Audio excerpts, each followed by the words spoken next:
Hoy es 4 de mayo de 2016, estoy en la casa de Vladimir, así que ya empiezo agradeciéndote por recibirme, por tu tiempo, por tu disposición. Bueno, quería pedir que empezaste te presentando, diciendo tu nombre, un poco tu historia personal, lo que tenga ganas de hablar. Ya. Mi nombre es Vladimir Guayquinir Collantes. Soy actor, soy productor audiovisual, trabajo audiovisualmente también. Tengo 45 años. Y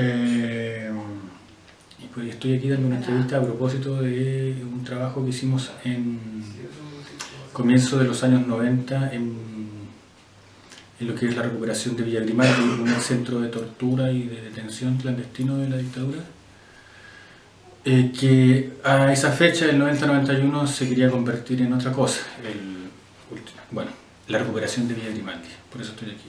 Yo era presidente del Coordinador de Derechos Humanos de Peñalolén e iniciamos una lucha con muchos vecinos y compañeros de distintos partidos políticos, que culminó en la recuperación de este lugar y transformación posterior en una fundación de memoria de derechos humanos, el Parque por la Paz. Yo soy hijo de Joel Guayquinir Benavides, detenido desaparecido, militante del Partido Socialista y de los primeros luchadores contra lo que era el gobierno militar, el inicio del gobierno militar. Y terminó rápidamente siendo desaparecido como muchas otras personas. Esa circunstancia también me llevó, digamos, a militar, a todos los cuestionamientos que ya sabemos todos. Y me involucré en derechos humanos a través del partido inicialmente y casi inmediatamente con la agrupación de familiares de detenidos desaparecidos de Chile. En la Vicaría de la Solidaridad me puse a trabajar ahí, pero esto fue en el año 90. Sobre la misma empezamos a trabajar en derechos humanos en el territorio donde yo vivía. Partido Socialista, regional determinado, un hijo de un detenido desaparecido, que mejor trabajo de derechos humanos me interesaba y empezamos a juntarnos con otros partidos, comunistas, Mil Frente, agrupaciones independientes de allegados, ollas comunes, revistas, centros culturales, y nos juntábamos una vez a la semana. Empezó esto de a poco, una vez cada 2 semanas, pero prendió al tiro. La época de la transición empezó a descubrirse cosas. Por lo tanto, se vio que la transición no era tan transición, se empezaron a aparecer verdades. Y entre estas la calidad de la Villa Grimaldi como un lugar que pertenecía a Hugo Salas Wenzel. Es el último jefe de la CNI, que en ese justo momento del 90, que llevábamos como varios meses de reuniones, programando actividades conmemorativas principalmente, aparece en la prensa este tema de la construcción de un conjunto habitacional en los terrenos de Hugo Salas Wenzel, en lo que fuera la Villa Grimaldi, antes la ex Villa Grimaldi. Entonces vosotros de la agrupación de familiares supimos del tema, claro, por la prensa. Por la prensa. En una reunión, yo recuerdo yo haber llegado con el diario, La Cuarta, un diario muy popular, muy populista, no es lo mejor, bastante penca, pero la noticia. Y en la reunión todos dijimos, ¿cómo? En nuestras narices, o sea, cuántas cuadras de donde nos reuníamos. Nuestro tema, los temas de derechos humanos no solamente parten con la violación de tales, sino que socialmente hay derechos básicos a habitación, etcétera, etcétera, etcétera. Por eso que habían allegados, qué sé yo. Pero se nos presenta este tema de violación de derechos humanos, que era muy, muy importante, qué sé yo. Y había que hacer algo, si era de alguna forma igual, teníamos representatividad social y política. Política, digo yo, de los grupos organizados, los partidos políticos. Y otros grupos no tan legalizados también, afortunadamente. Y dentro de la agrupación de familiares, vosotros como grupo decidieron aportar a la Denunciar. recuperación. Decir, vecinos, ya. Decir, oye, espere. ¿Cuándo? El domingo, ya. ¿A qué hora? A las 11 de la mañana. No me acuerdo cuándo fue la primera manifestación que se hizo. Y llegamos nosotros sin haber ido, porque lo supimos por la prensa, y el día siguiente aparecen las manifestaciones. Y fue todo así, hagamos rápido. Ya, yo me comunico con no sé, ya. Oye, yo conozco a la Junta de Vecinos número 315. Ah, sí, pero no somos, sí, pero con el costo, está la secretaria. Ya, yo soy la secretaria, Junta de Vecinos número 10 y vengo a reclamar. Todos eran importantes. Y se logró ese reto. Y se hizo la protesta, llegamos y efectivamente había maquinaria, botando escombros, ¿cachai? Sacando tierra. Y nos metimos ahí para parar la cuestión. Que abrieran. ¿Te acuerdas más o menos las personas que de la agrupación de familiares que estuvieron juntas ahí en ese momento? No me acuerdo. No me acuerdo exactamente si en esa primera manifestación llegaron las compañeras de la agrupación de familiares que habían desaparecido. Estaba la Sola Sierra en ese tiempo, Viviana Díaz, Carmen, Amanda González, sí. Yo creo que la Amanda era parte, entonces habíamos representantes de la agrupación, si es por eso lo sabíamos, pero como de autoridades centrales, por decirlo así, no estoy seguro si la primera vez lo hubo, pero inmediatamente, pues, si era cosa de, oye, ya, hay que ponerlo así, ya, pónganle la cuestión ahí. ¿Ya? El comunicado de prensa, ¿va con la? Sí, va con la agrupación. Y del Partido Comunista, también de la Juventud, y del Frente Patriótico, y del Lautaro también tuvimos el apoyo. Parece, empezó por todos lados, el diputado, la Laura Rodríguez. Laura Rodríguez, gran valor. Sí. Vosotros tuvieron una lucha de casi 10 años, ¿no? Que llevaron a cabo hasta la recuperación de la villa, la apertura, la conquista, todo eso. Todo eso, sí. ¿Qué te acuerdas de esas manifestaciones que vosotros hacían para eso? O sea, así de listo, si te pregunto que te salta en la memoria manifestaciones que vosotros hicieron. Fueron varias. Sí. Haber ingresado cuando estaba la construcción, el ingreso, porque fue una ida primero, que fue como ahí, como media interruptus, pero fue un hecho noticioso y bastó para que la segunda vez exigiéramos que nos abrieran, y abrieron, y los trabajadores se tuvieron que correr para el lado y esperar y parar la máquina, y no sé qué, y la prensa, y discursos afuera, y yo dando discursos, porque en ese tiempo era pucha, como bla, no sé qué ya, elecciones de derechos humanos, el coordinador de derechos humanos. Estamos representados, no sé qué ya, y Vladimir, ya. Y por lo tanto, había se formó con la reina, el coordinador de la reina, Coral Pei, en ese tiempo. Se juntó y hagamos algo más grande, la Asamblea Permanente por los Derechos Humanos del Distrito 24, que une Peñalolén y la reina. Tomó más peso la cosa. Pudimos llegar al Parlamento, a hablar con Jaime Naranjo, entrar ahí a la oficina a huevearlo. O sea, no él lo quería, dijo, ya, sí, no le veía fuerza. ¿Y en ese proceso también se sumaron sobrevivientes de la villa? Uf, todo el mundo. Fue al tiro. Fue un, ¿cómo se llama? El cuerpo, no sé, como decirlo, como el que mi cuerpo dice, a ver, para, no te pases de listo, o sea, ya es suficiente, basta. ¿Cachai? Y además que, imagínate, había llegado a esta democracia, había muchas como esperanzas y también empezaron a aparecer estas verdades y no, paremos la cuestión. Se volvió algo natural, yo encuentro. Mucha gente que ahora ya no está reunida, en parte me incluyo, no se organiza, en ese momento lo hizo y fue... Y yo sí, pues nos juntamos a tejer nosotros, sí, somos 15. Ya. Y teníamos el centro no sé cuantito, de tal parte, tal territorio, y teníamos entre todos los territorios un mapa de Peñalolén y la Reina donde también teníamos gente. ¿Me cachai? Fue muy espontáneo, fue muy bonito en ese sentido. Otras marchas, pues las marchas eran de todos lados, de fuera, de Santiago, llegaban a apoyar. ¿Y esas marchas también tenían perspectivas culturales? Por así decir, manifestaciones culturales dentro de la marcha, o era más una marcha solo de protesta y denuncia? Mira, como lo hay ahora en las marchas estudiantiles, que hay muchas manifestaciones culturales de baile, no tanto. Pero que en esos tiempos veníamos saliendo, me da impresión a mí, de los 80, de todo el mundo de los zanquistas. Acá se usaba mucho el zanco, el malabarista, por ahí se podía haber un acercamiento, incluso hasta el que mueve el diablo.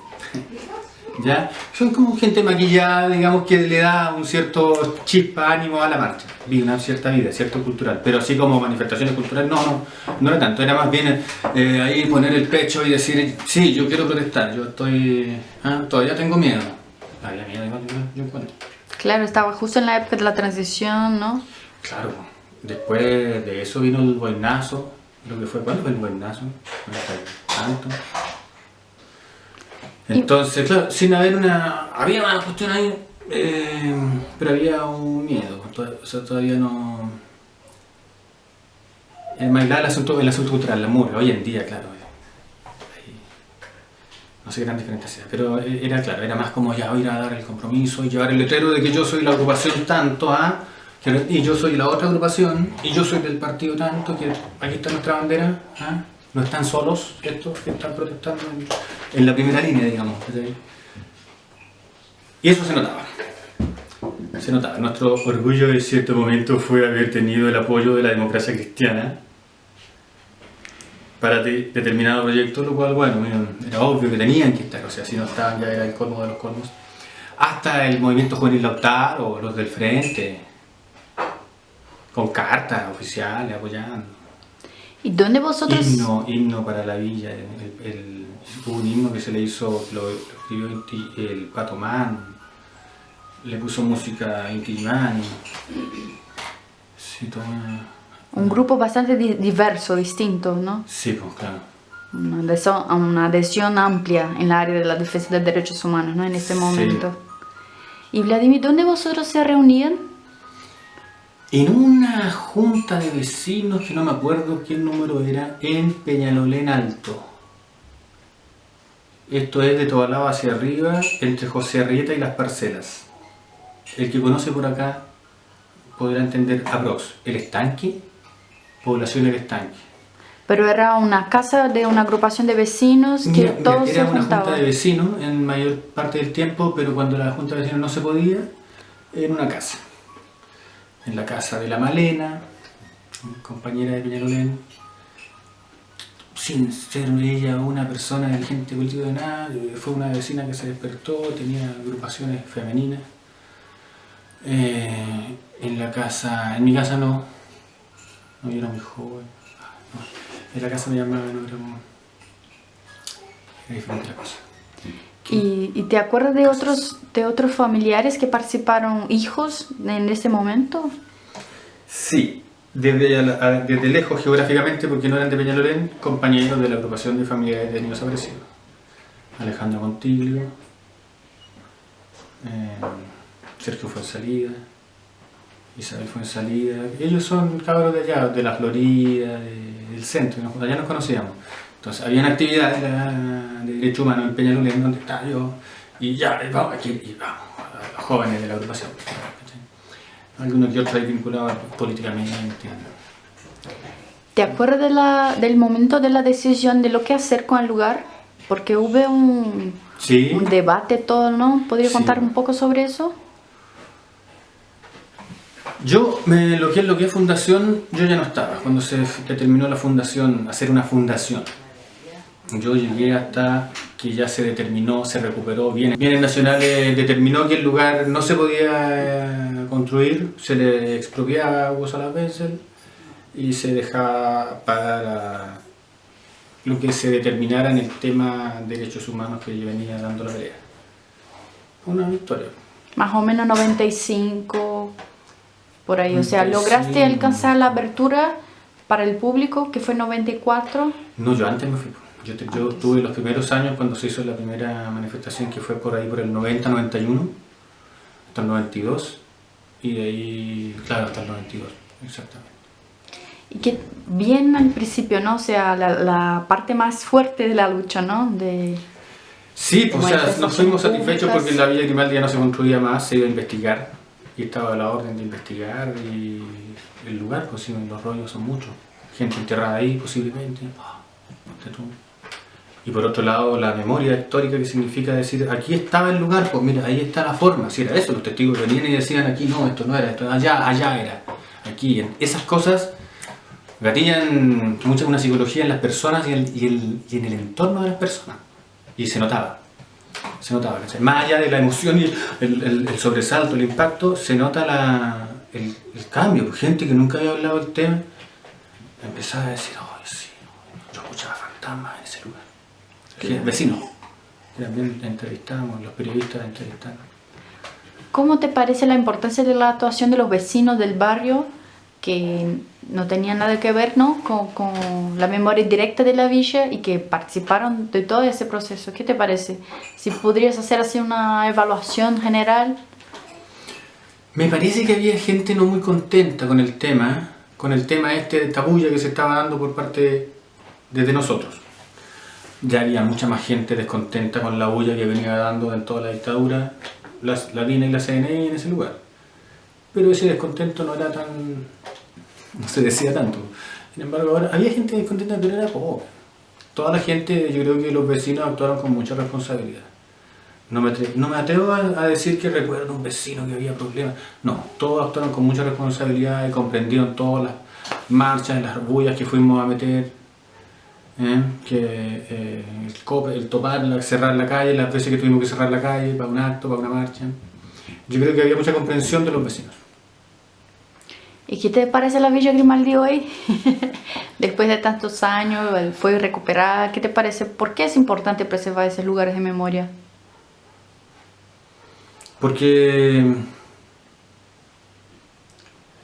bueno, lo obvio, cuando parece necesario, porque las cosas se olvidan, se van olvidando. ¿Sí? Esto ya, gente muerta hace mucho tiempo, ya Carlos Ibáñez del Campo tiraba, viste, paciencia de la ciudadanía, gente al mar, al río Mapocho, ¿cierto? A los gays al mar.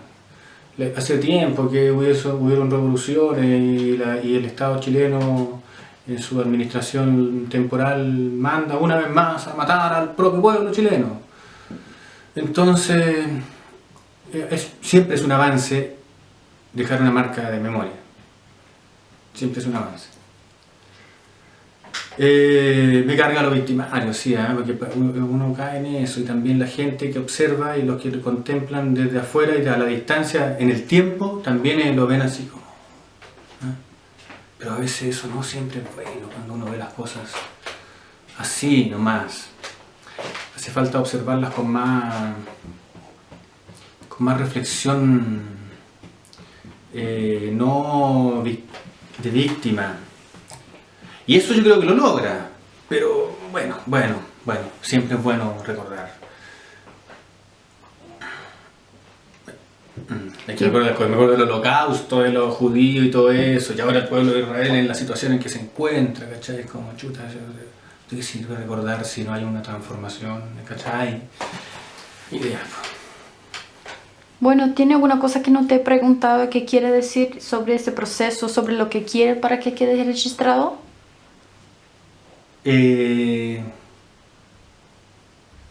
Fue una de las cosas, yo creo que más importantes que he hecho en los 45 años que llevo. Sí, pero eso me atrevería a decir que bueno, que estuve bien atenta, bien a ciegas, pues yo había salido hace como un año de los mundos evangélicos, donde fue refugiada mi familia.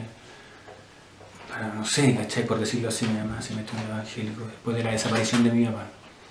Entonces yo venía saliendo como y me enfrento a esto y me vi como enfrentado a una situación y estoy satisfecho, creo que cumplí. Así que ahora ya puedo descansar. No. Y tener una linda Hija, por fin, claro, a los 45 años. Y... no, pues claro, no, pues no es la idea, estoy bromeando. Se puede cortar todas estas imágenes, que locura. Pero no, pues no es la idea. Pero como digo, es una cosa que me quiero volver a hacer. Siempre hay algo por lo cual defender la memoria. Para no volver a cagarla. Sí. Y este país, una y otra vez, yo creo que va a volver a hacerla. Como estamos, y la sigue haciendo. Con el pueblo mapuche, con la naturaleza, con los pobres. Yo nací en una población con barro, ¿cierto? Sin pavimento, sin alcantarilla, un pozo séptico, pero ahora ya no tengo, no vivo eso. Pero yo sé que hay gente que ahora está viviendo así, ¿cachai? Entonces, ¿cómo yo hago para decir, puta, pero si hay más oportunidad? No sé, tengo que saber pensar en lo que está pasando en este transcurso histórico, ¿cachai? Para elaborar un poquito la reflexión y el camino a seguir. Bueno. Gracias por recordarme esto. Gracias a usted.